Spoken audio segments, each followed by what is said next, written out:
China. China. China. China. China. China. China. Because we can't continue to allow China to rape our country, and that's what they're doing.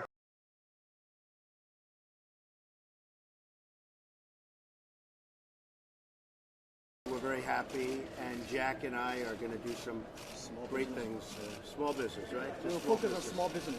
There's some talking. What about your confirmation hearings? Explain to us how you think about the U.S.-China relationship, given some of the comments that Donald Trump has made about China being a currency manipulator. Did that come up during your meeting? Well, I think first, in America, there's a freedom of speech, right? So he can say whatever he wants, and I respect, I understand.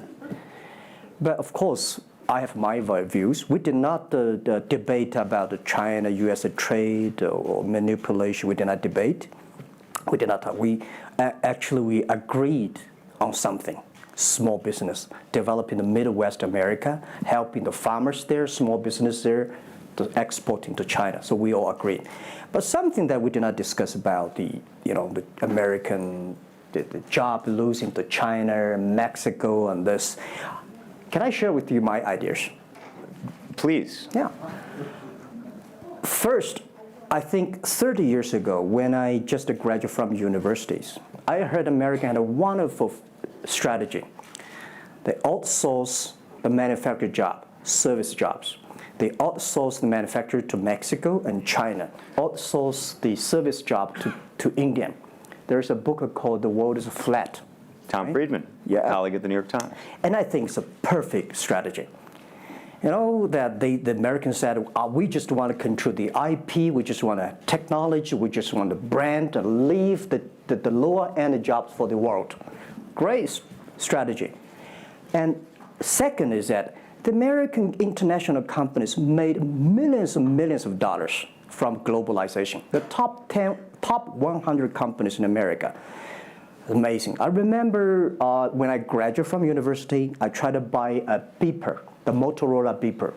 Cost me $250. My pay at that time is $10 a month as a teacher. And the cost of making that beeper is only $8 for a chip. Right. So past 30 years, IBM, Cisco, Microsoft, they made tons of money. The profit they made are much more than the 4 largest banks in China put together, the China Mobile Phone, China Unicom, and whatever you name it, put together. Still, these multinational companies made more money than. So their market cap grew more than 100 times in the past 30 years. But where did the money go? This is what I'm curious, because as a business people, I always care about the balance sheet. Where the money coming, where the money go. Past 30 years, the American had 13 wars, spending $14.2 trillion. The money going there. What if they spend a part of that money on building up the infrastructure, helping the white collars and the blue collars? No matter how strategy good it is, you're supposed to spend money on your own people. Right?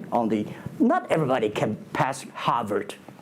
Like me, they're not good at education, right? We should spend money on those people who are not good at schooling. And the other money, which I'm curious about, is that when I was young, I heard America is about Ford and Boeing, those big manufacturing companies. Last 10, 20 years, I heard about is Silicon Valley and Wall Street. The money go to the Wall Street. And what happened? Year 2008. The financial crisis wiped out $19.2 trillion USA alone. They wiped out all the white collars and destroyed 34 million jobs globally. So what if the money is not Wall Street? What if the money spent on the Middle East, Midwest of the United States? Developing the industry there, that could be changed a lot. So it's not the other countries steal jobs from you guys. It is your strategy. Okay, but you do not distribute the money and things in a proper way. I would say that globalization is a great stuff. It's the USA, it's developed countries to teach us how to do globalization. I remember 2002 or 1 before China joined the WTO, everybody in China was worried. Me, I was worried. Because what if all the international products come to China, destroy our industry, and we have to lose a job? So convince China, after 20 years, then you guys are telling, say, this is a terrible thing. I believe globalization is good, but globalization needs to be improved. This is Donald Trump, president-elect, want to solve it, the problems. That globalization, I think, should be inclusive globalization. In the past 30 years, the globalization was controlled by 60,000 big companies. 100 years ago, globalization was controlled by several kings and emperors.